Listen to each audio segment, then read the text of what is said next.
Hello, hello! Allez, petite recette sucrée aujourd'hui.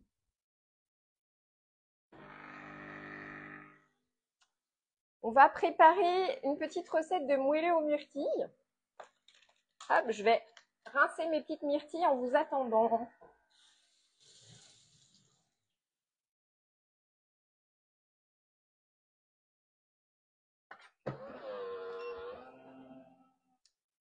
Hop! Hello, hello! Allez, comment ça va bien aujourd'hui? Donc, petite recette, on va faire des moelleux myrtilles amandes, très sympa. Je vous laisse arriver, comme ça on va reprendre les ingrédients également tous ensemble. Alors, je sais que c'est une recette matinale, donc je sais que tout le monde ne vient pas aujourd'hui, mais c'est pas grave. Hello Céline, comment ça va? Comment tu vas bien? Comment ça va aujourd'hui? Comme je disais, hein, c'est une recette un peu matinale aujourd'hui, mais ça rentrait bien dans mon emploi du temps, donc je me suis dit c'est pas grave. Je propose quand même. Après, bon, chacun voit, et puis de toute façon, le replay sera encore dispo sur, alors les 30 jours hein, sur la coucou, sur du coup Facebook, et puis après, de toute façon, moi, enfin juste après le live, je le bascule automatiquement sur ma chaîne YouTube. Oui, ça, ouais, malgré la météo, hein, je m'attendais pas à ce qu'il pleuve autant là ce matin. Mais bon, c'est comme ça, hein. Et moi, hier, j'étais en atelier en région parisienne.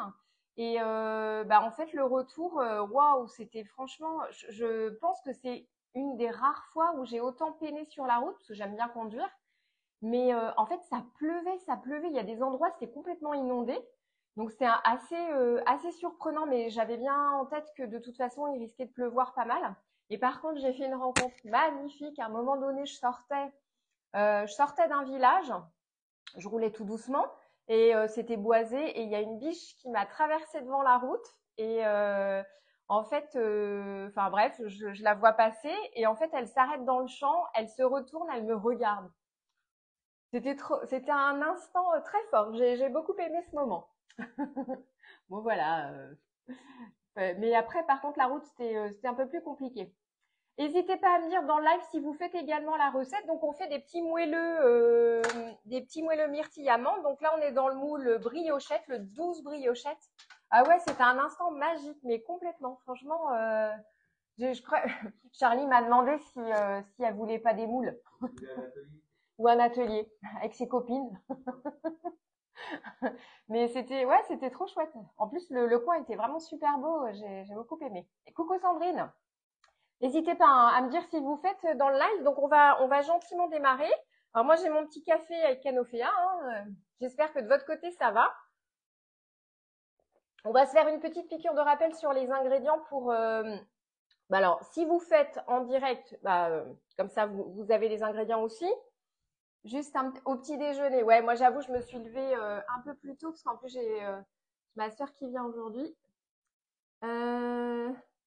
Ouais, les gars, je te jure. Exactement. Alors, au niveau des ingrédients, il nous faut 3 œufs. Il nous faut 80 grammes de sucre. C'est une recette que moi, personnellement, je veux très peu sucrée. Vous savez que j'aime pas trop de sucre. Ça enlève l'arôme, je trouve, des aliments. Donc, il en faut un peu, bien sûr, mais pas trop. Donc, on a 80 grammes de sucre. On a 125 grammes de mascarpone. On a 30 grammes de poudre d'amande, 75 grammes d'huile, 130 grammes de farine, un demi-sachet de levure chimique. Et il nous faut du coup 75 grammes à peu près de myrtilles. Et si vous en mettez un peu plus, c'est pas grave, hein, c'est un peu gourmand. Là, j'ai une barquette de 125 grammes. Je sais pas, je vais voir. Voilà. Et après, vous pouvez faire avec des framboises, hein, bien sûr aussi. Et si vous avez aussi des fruits déshydratés, vous pouvez aussi, hein, parce que là, forcément, la période, ça va se compliquer un peu. Hein, on va plus avoir tous nos beaux fruits frais estivales. Donc voilà, n'hésitez pas aussi. Ou si vous en avez congelé, vous pouvez aussi. C'est plutôt sympa. Alors, du coup, je pousse mon petit café quand même. Donc là, dans le cul de poule, alors, vu que c'est des œufs de ferme que j'ai en ce moment, je prends un petit ramequin quand même pour les casser hein, à part. Voilà. Donc, je préfère. Donc, on a nos 3 œufs. pas grave. Tac. Et le petit troisième. Donc, vous sortez cuillère magique, hein, comme toujours. Hop, voilà, ça j'enlève comme ça. Je fais de la place.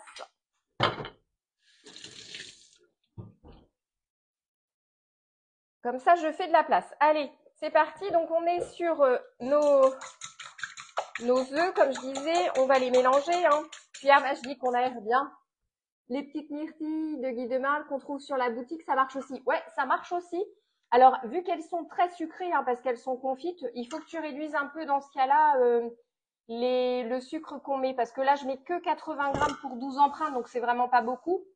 Mais dans ce cas-là, on peut abaisser à 60 ou 70 grammes parce que ouais, c'est confit quand même, donc c'est très sucré. Après, il y a des amateurs de sucre, hein, c'est toujours pareil, mais en tout cas, dans ma perception à moi... Mais ouais, là, nos petites myrtilles confites, celles-là, elles ont beaucoup de succès. C'est comme d'ailleurs les petites pâtes à tartiner là qu'on a sorties. Alors pour l'instant, moi, celle qui remporte toutes les faveurs, c'est la lemon curd. Ah, c'est vrai que la lemon curd. D'ailleurs, typiquement dans le gâteau, là, on pourrait en mettre un peu. Hein. Alors, mon 80 grammes de sucre, hop,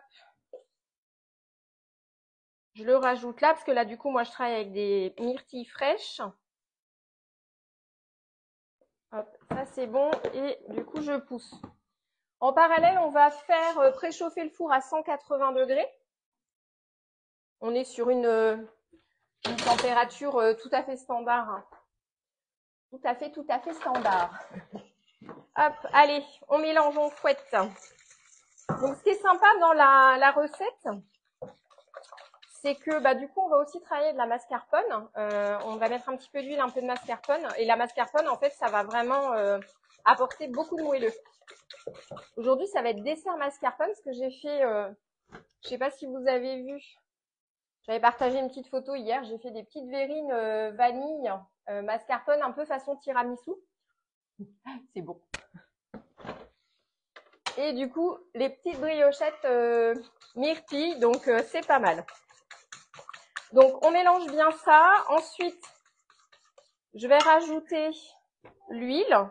Donc, l'huile, on est, comme je vous disais, sur 75 grammes. Hein. Il n'y en a pas non plus beaucoup.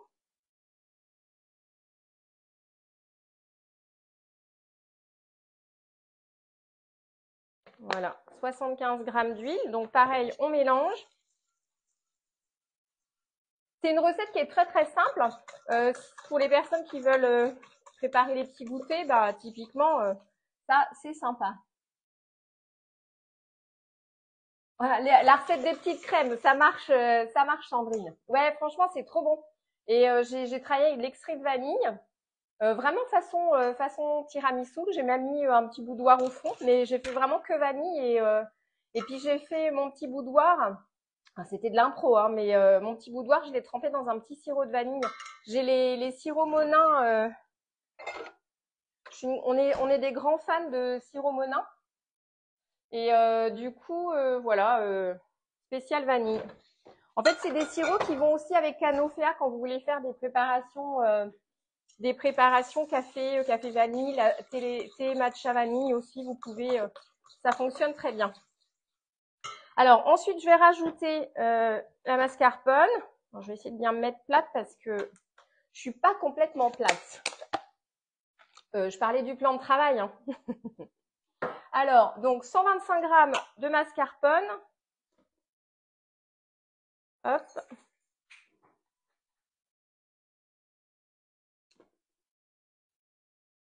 Encore un tout petit peu.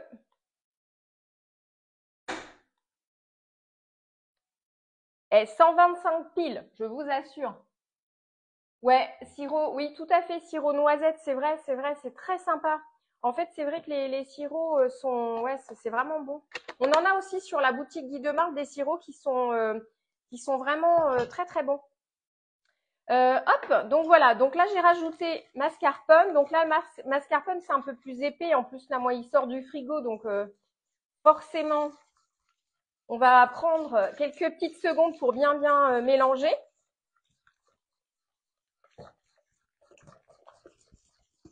Histoire de bien casser le fromage comme ça. ça fait partie des produits laitiers fromage. Et puis de toute façon, après, il nous reste farine, levure et poudre d'amande. Avant de mettre les myrtilles, du coup, ça va continuer de se diluer. Bon, cuillère magique, ça, il n'y a pas de secret, hein, quoi qu'il en soit. Ça fait les muscles. Allez, je vais rajouter la poudre d'amande. Alors, la poudre d'amande, on n'en a vraiment pas beaucoup, c'est 30 grammes. Après, vous pouvez aussi mettre de la poudre de noisette parce que la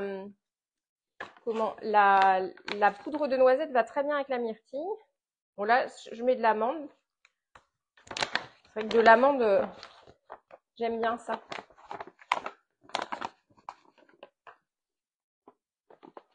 Hop. Ah, j'en ai mis un petit peu plus. 39 grammes, c'est pas grave. Ça, c'est pareil, c'est la poudre d'amande qu'on a chez Lidemar. Elle est pas mal, hein. Moi qui suis assez sensible aux poudres d'amande, parce que souvent elles sont traitées. Et je suis sujette aux aftes, typiquement quand c'est des produits qui sont riches en histaminique ou qui sont très très fortement traités, c'est souvent le cas des amandes. Et ben celle-ci, pour moi, j'ai aucun effet secondaire, donc ça en dit long sur la qualité. Juste, je vous dis ça en passant parce que je suis la première à souffrir de ces problématiques-là et c'est vrai que l'amande, souvent je l'achète bio parce que c'est très très concentré en traitement. Et du coup, j'avais testé hein, parce que je sais à quoi je suis sujette. Et ben aucune réaction, aucun effet secondaire. Donc vraiment très très bonne qualité, très bonne qualité. Je vous la recommande. Hop, donc ça c'est bon. Poudre d'amande mise. On va rajouter, n'hésitez pas hein, si vous avez des questions. On va rajouter la farine. Donc la farine, on est sur 130 grammes. Hop, 130 grammes de farine. Et vous le savez, hein, c'est pareil, je le redis régulièrement, notamment en atelier, mais en live, c'est l'occasion aussi. Vous pouvez très bien vous dire, je prépare que 6 gâteaux sur les 12, hein, et vous laissez les autres empreintes à vide, hein, ça pose aucun problème. Vous savez que vous êtes sur du matériel de qualité professionnelle. Hein. Vous pouvez y aller les yeux fermés. Votre matériel résistera parfaitement, ne s'abîmera pas. Vous n'avez pas de cochonnerie dedans, donc vous pouvez. C'est vrai que des fois, on se dit, oh, je vais peut-être pas en faire trop si on n'est que 2 ou 3. Même si ça se mange bien, mais des fois, quand on veut faire voilà, un peu attention aussi ou varier les plaisirs, bah du coup, voilà. Et c'est pareil, ça se conserve très bien sous Bissell hein, aussi, ces petits desserts-là. Ce que je disais en atelier hier, parce que du coup, mon hôtesse a craqué sur l'offre Bissell. Et en fait, c'est ce que je disais, parce que son amie aussi, elle l'a acheté il y a pas longtemps. Et c'est ce que je disais, en fait, il faut vraiment avoir le réflexe. J'ai dit d'ailleurs que je ferai une petite vidéo là-dessus. Avoir le réflexe finalement de tout conserver, quoi. Que ce soit, parce qu'on parlait des goûters, on parlait des biscuits apéritifs. Tout passe au be-save en fait. Sauf, comme je dis toujours, la viande crue, le poisson cru, ça faut les cuisiner et après on peut mettre au be-save. Mais c'est vrai, rien que les goûters, même si ça part très vite, bah, pour garder leur moelleux, le pain, la brioche, bah, faut vraiment pas hésiter. Donc les petits gâteaux, c'est pareil. Be-Save, c'est vraiment l'allié du quotidien. Hop.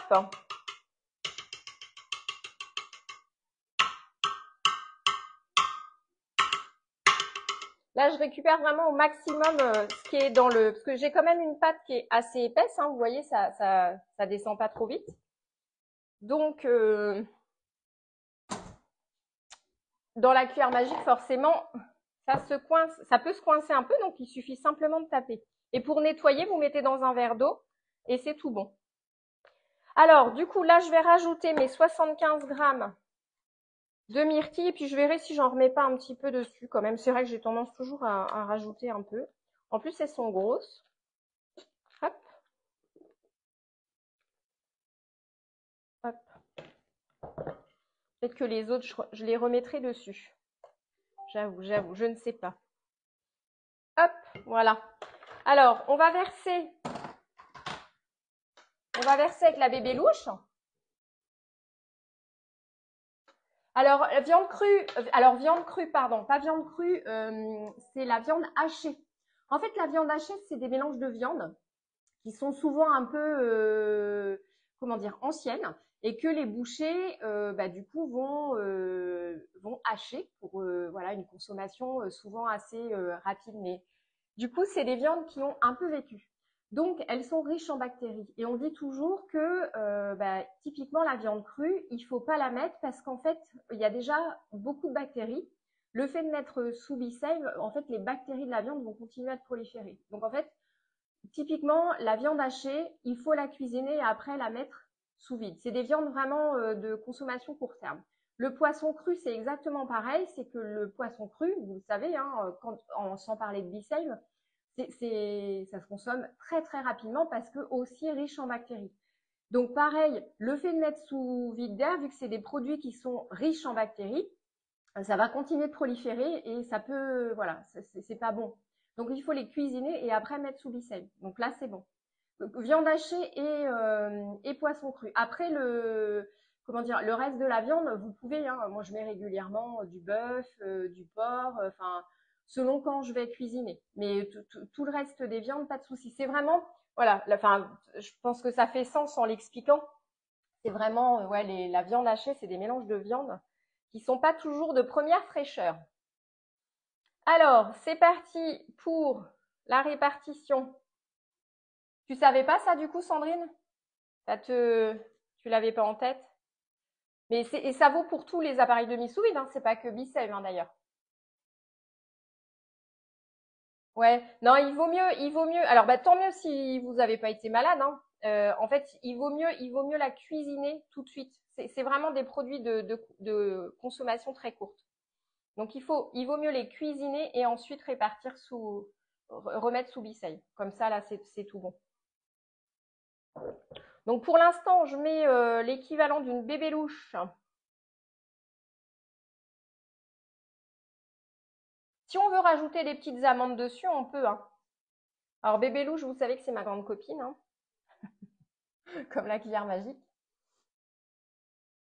Disons pas forcément congelé parce que tu perds tes vitamines et tes minéraux, tes nutriments.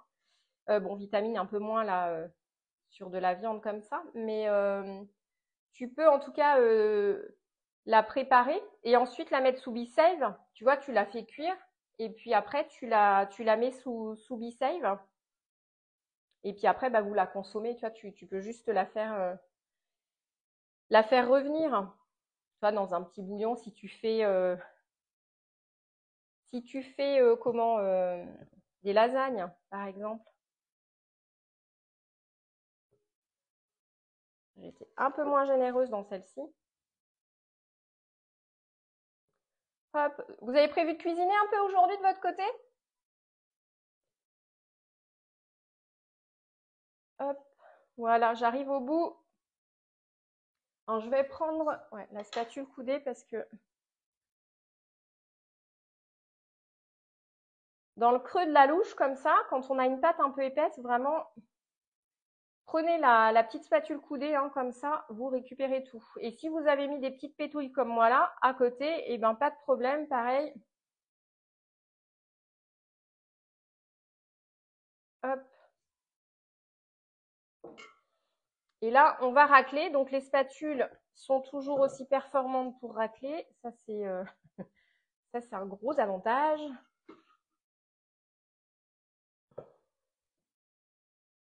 C'est aussi anti-gaspi nos spatules, hein. On racle vraiment bien partout, sans peiner. Hop, voilà.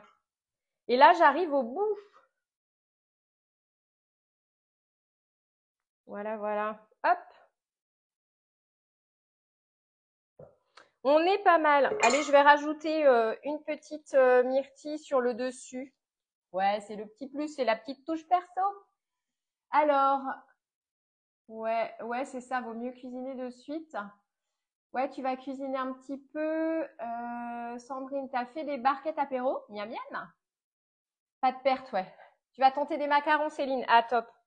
Moi, la meilleure recette de macarons que j'ai testée, c'est celle de Pierre Hermé. J'ai un livre de Pierre Hermé qui m'avait été offert et franchement, j'avais fait pour l'anniversaire d'une amie l'année dernière. J'en avais fait toute une. C'est la première fois que je l'ai testé, hein, même pas peur. Et franchement, bon, je doutais pas des compétences de Pierre Hermé en même temps. Et franchement, la recette de son livre macaron, elle est super. Tu vas faire des coquelines et des petits moelleux en replay du coup. Ah bah top, top, top. Vous voyez, du coup, j'ai remis une petite myrtille. Bon, il en reste 2, 3, je vais les picorer comme ça. Ouais, oui, c'est ça. Voilà, donc là après en termes de cuisson, on est parti, que je vous dise pas de bêtises, sur une petite vingtaine de minutes. Voilà.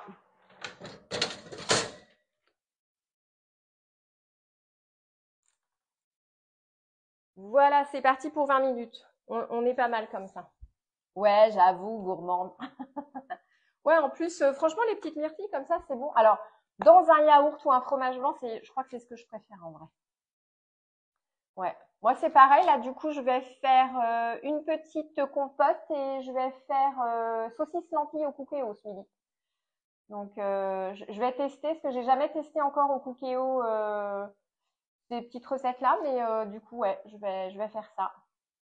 Voilà, en plus des petits moelleux et des crèmes à la vanille que j'ai faites. Je les ai préparées hier parce que c'est bien, hier soir, c'est bien quand ça fait un petit passage au frigo. Top. Eh ben écoutez, je vous souhaite en tout cas un bon dimanche. Alors même s'il est pluvieux, c'est l'occasion de cuisiner en tout cas. Profitez bien. Je vous mets bien sûr la réalisation sous la vidéo comme d'hab. Et puis après, je vous remettrai le post comme je fais toujours avec le renvoi vers le blog quand c'est saisi, vers ma chaîne YouTube quand c'est mis. Enfin, le petit récapitulatif et la recette dans la globalité. Parce que vous savez, encore une fois, que Facebook ne garde plus que 30 jours les lives. Donc, si vous voulez les sauvegarder, du coup, voilà, j'ai rien trouvé de mieux en tout cas que ça. Oui, tu peux, Sandrine, sans problème. Ouais, ouais, tu peux faire ça. Ouais, ouais, ouais, tu peux. Alors, surtout, ne pas les décongeler. Comme ça, tu les piques directement dans la pâte et comme ça, elles vont pas s'écraser. Elles vont cuire tout doucement. Voilà. Bon, eh ben écoutez, bon dimanche à vous. Je vous mets la petite photo de la réalisation tout à l'heure. Et puis, écoutez, on se retrouvera en live la semaine prochaine. J'ai pas encore regardé le planning, mais je m'en occupe. Ciao!